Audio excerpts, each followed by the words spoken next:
de pont. Sous ce soleil accablant, les comédiens bardés de talent vont ici prendre des risques et braver les périls et la chaleur pour vous ravir. Ordon, si vous voulez grand spectacle, à la fin de la sonnaille, faites moult bruit.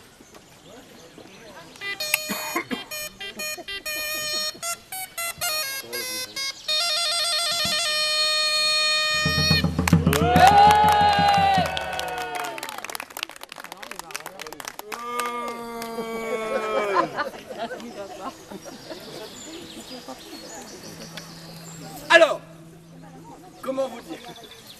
Pour acclamer à notre époque, on envoie grand cri et grand heure, et on crie, non point hurrah, non point bravo, mais nous crions hablo. Hablo.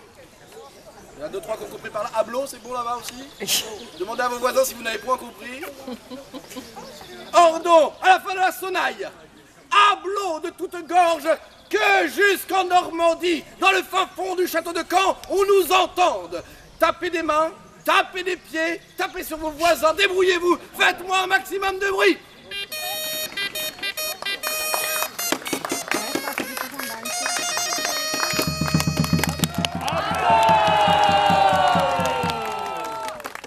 Ordon!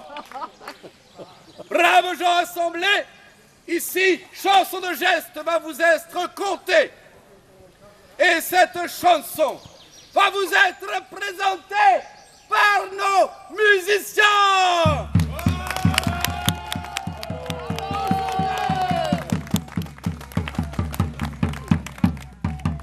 Nos guerriers, applaudissez-les. Nos guerriers fièrement armés. Oh là là. Qu'est-ce que tu fais? Fièrement armés, ils veulent du... On avait dit pour ferrailler des combats des guerriers. Il Y a plus. Romelde, je vous présente Romelde. Romelde, qu'avez-vous fait des épées que nous avions? Je les ai vendus, on n'avait plus rien pour la potée. L'intermittence. Ordon, grande épopée vous sera contée. À chaque fois que ce symbole je ferai, vous crierez « Hablo » pour encourager seigneurs et vaillants guerriers. Faisons-le essayer. Hablo! Nous allons vous présenter pour la prime fois ici à Orin de Pont, et cette abbaye n'a point entendu ces louanges depuis bien longtemps, les grands héros du Moyen-Âge, ceux qui sont les plus connus. Charlemagne et Roland le Preux, voici sans plus de préambule la chanson de Roland qui alla défier les Sarrasins en terre d'Espagne. Est-vous preste? Oui, ça veut dire oui. Est-vous preste? Ouais. Alors, sous un tonnerre d'applaudissements, que la canción commence! Improvisez, c'est pas grave! Karl, le roi, notre empereur Magne, s'étant tout plein, est resté en Espagne!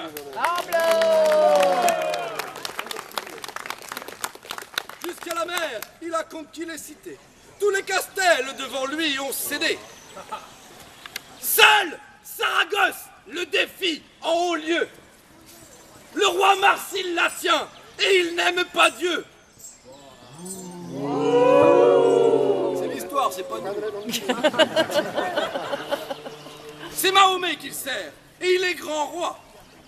Il fait face aux Francs, mais le malheur le frappera. Là, on ne sait pas trop quoi dire. Karl le roi assiège la cité.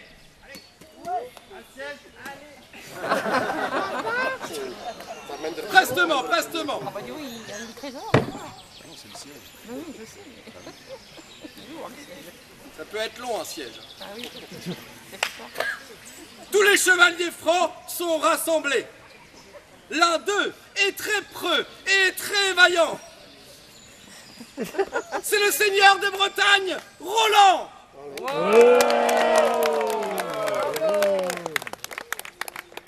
Parmi les preux, il est le meilleur combattant. Karl récompense son neveu Roland. Il lui offre Durandal, la célèbre épée. Rommel. Où est Durandal?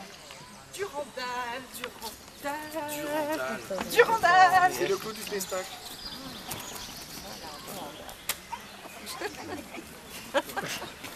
Oh, donc reprenons. Il lui offre Durandal, la célèbre épée.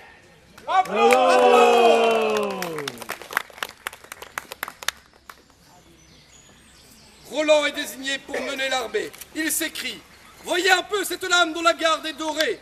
Par le sang vermeil des Sarrasins, elle deviendra rouge, je vous le promets. Voyez un peu cette lame dont la garde est dorée. Par le sang des Sarrasins, elle deviendra vermeille, je vous le promets. Les félons païens sont venus au port pour leur malheur. Roland le jure, tous seront pourfendus ou prendront peur. Il leur crie: tel sera votre sort, païens, vous tomberez morts. Tel sera votre sort, païen, vous tomberez morts. Le sire Ganelon, jaloux des honneurs faits à Roland, se détourne du roi Karl. Et l'empereur des Francs est trahi. C'est pour voir Marsile qu'il s'en est allé, le roi des Saragosses, en son palais. Pablo. C'est ce que je veux. Ganelon complote pour vaincre Roland. Il aura sa vengeance sur le roi des Francs. Il conseille le roi Marsile et Marsile le soutient. Il prépare une embuscade avec les Sarrasins. Bouh. Marsile écoute bien le sire Ganelon. Alors se prépare la ruse du félon. Le Sarrasin envoie la clé de la cité. Il la confie à 15 de ses guerriers. À 15... Oui bon, c'est comme on peut. Il remet à Karl le Grand la clé de la cité pour faire croire que Saragosse se rend.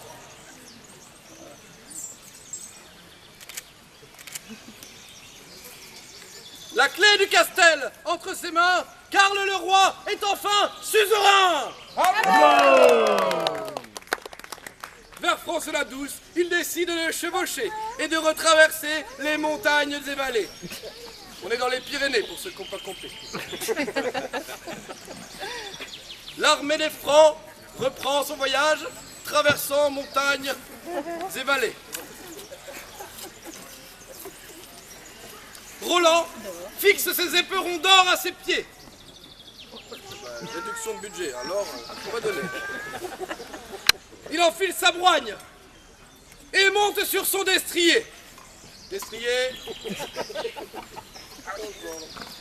À la ceinture, il porte son épée.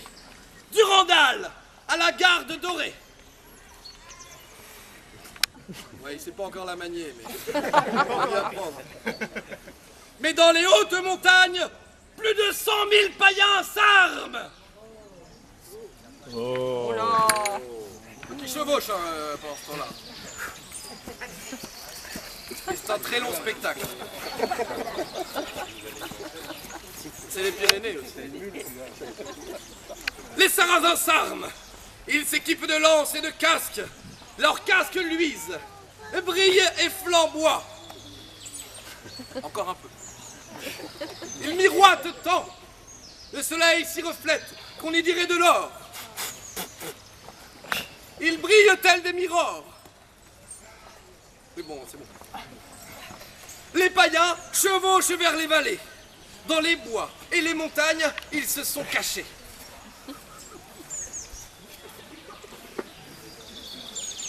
Pas très bien cachés.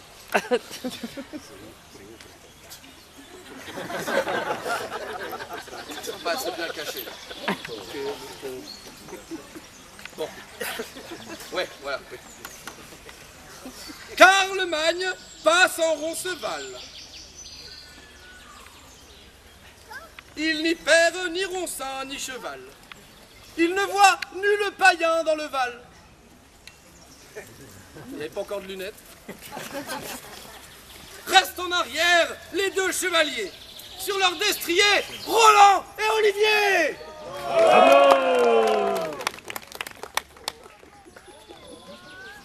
Et 3 000 €... Ah non, pardon. Et 20 000 francs forment leur compagnie. Excusez-moi. Les païens surgissent et par devant et par derrière. Ils sont milliers et font trembler la terre. Les francs et païens échangent des coups et les rendent. Les uns attaquent, les autres se défendent. Allez!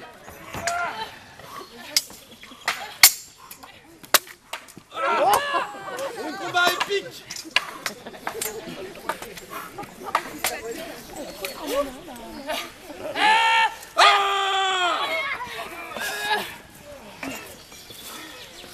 Olivier mande à Roland de sonner de l'olifant.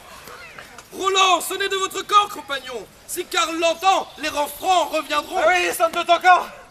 Charles, reviens. Oh. Mais le preux Roland n'y entend rien. Il se refuse à sonner du corps pour des païens. Il s'écrie « Force et honneur pour notre empereur !» Force et honneur pour notre empereur.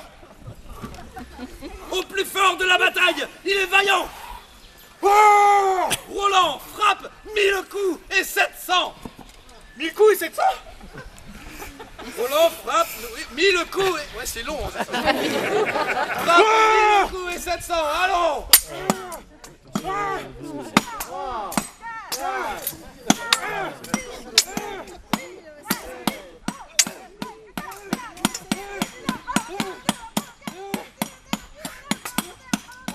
Assez.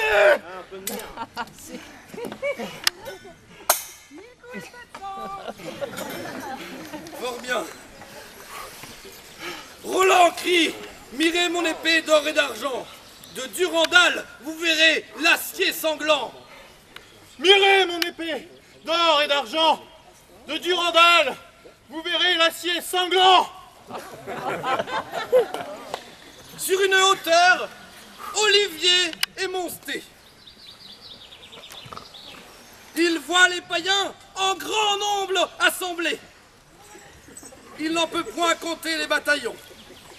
Il s'en retourne donc vers son compagnon. Il dit à Roland, j'ai vu les païens par milliers assemblés. Nul être humain n'en vit davantage. Il y en a plein, il y a moult bataillons. Ils sont de plusieurs formations. Il y en a moult. Olivier demande une nouvelle fois à Roland d'émettre une sonnaille. Roland lui répond d'un cri qui ferait trembler une muraille. Nouna, c'est pour nos coups que notre empereur nous aimera. Nouna, c'est pour nos coups que notre empereur nous aimera. La bataille reprend et les Francs sont vaillants.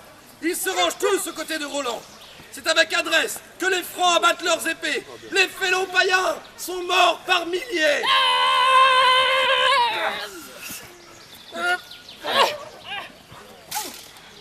Allez, Hardy!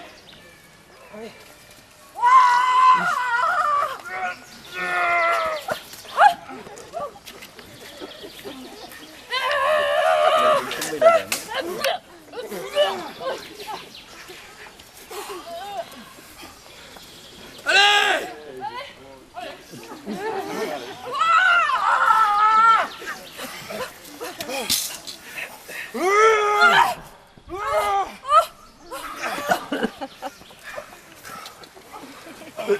Les lances tombent au sol. Les écus sont brisés, les broignes démaillées, les boucliers déferraillés et les païens défaits. Les Sarrasins se replient, ils sont battus, ils sont blessés et semblent perdus. Mais, lorsque Marsile voit le massacre de ces gens, il fait sonner ses corps et ses busines résonnant. Il sort son épée couverte d'or et d'argent, et l'armée de Marsile charge les Francs. Lance et épure se brise alors. Olivier, sans qu'il ait frappé à mort. Il est blessé et se bat quand même. Et il frappe le calife sur l'elme. Il lui tranche la tête jusqu'aux dents. Ainsi est Oxy, l'ennemi des Francs. Avec force et courage se relève Olivier.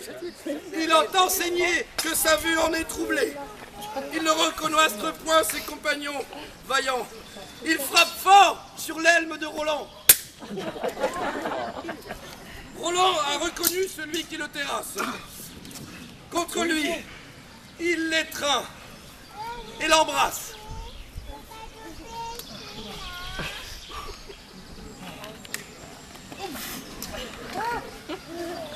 Le comte Roland combat avec vigueur.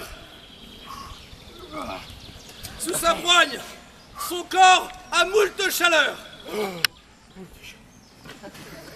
Moult chaleur. Roland met un genou en terre. Il reçoit une pluie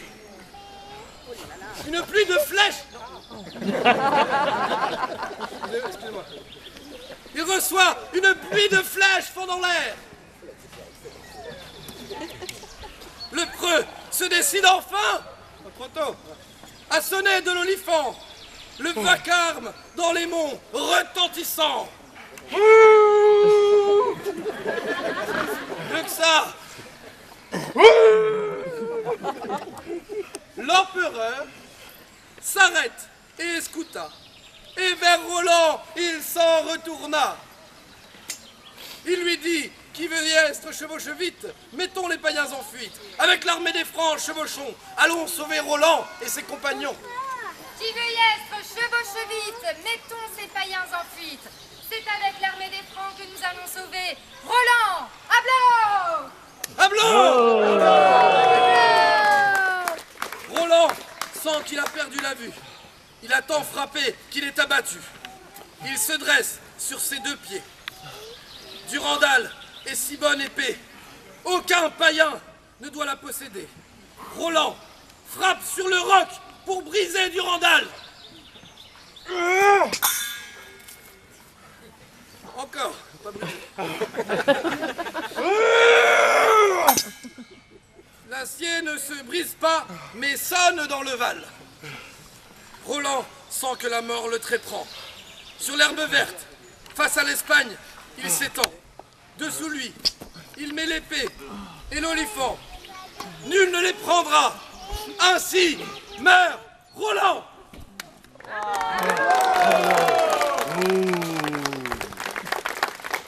Et l'empereur à Roncevaux parvient. Il fait moult chaleur et la poussière s'élève. Les Francs abattent leurs lames d'aussi grands coups qu'ils peuvent.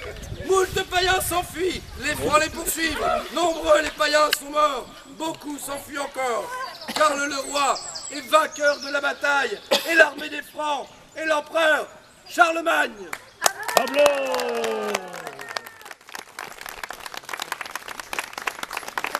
L'empereur est revenu en sa terre. Le félon Ganelon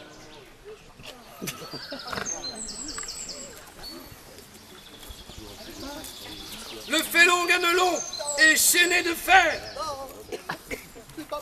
Le traître en la cité est devant le palais. Il est jugé pour tout le mal qu'il a fait. Pardonnez-moi. Les Francs, avec des bastons, le bastent fort, jusqu'à la mort. Il n'est pas mort.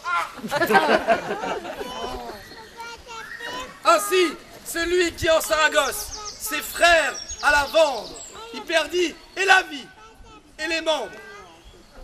Il est inscrit dans l'ancienne geste. Approchez, debout les morts. Debout les morts.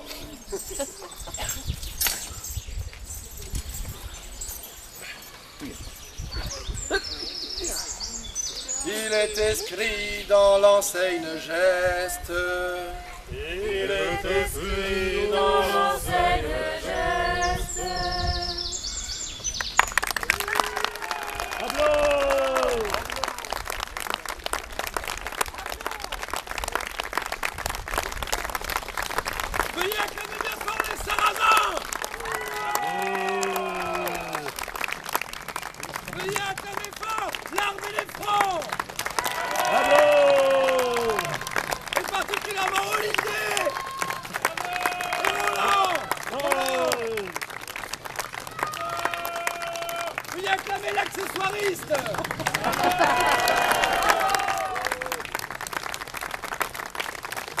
la compagnie des Samelda, nous vous retrouvons tout à l'heure pour une autre chanson de geste, cette fois-ci impliquant les Vikings et les Saxons. Ça se passe de l'autre côté de la Manche. Si je puis... Ouais, mais non, mais on va le faire ça ici quand même. Dans quelques heures, on aura, pour finir la journée, la chanson des Ducs de Normandie avec Guillaume le Conquérant. Enfin, ça pour ces courageux qui resteront affronter les périls du beau temps. Ma foi, nous avons de la chance, profitons-en. Et n'oubliez pas, ce soir, un grand banquet exceptionnellement servi dans le grand réfectoire, salle majestueuse s'il en est. Venez nombreux, il reste encore quelques places. Profitez-en, bonne réservation, bonne fête à tous. Et merci à vous, public. Bravo.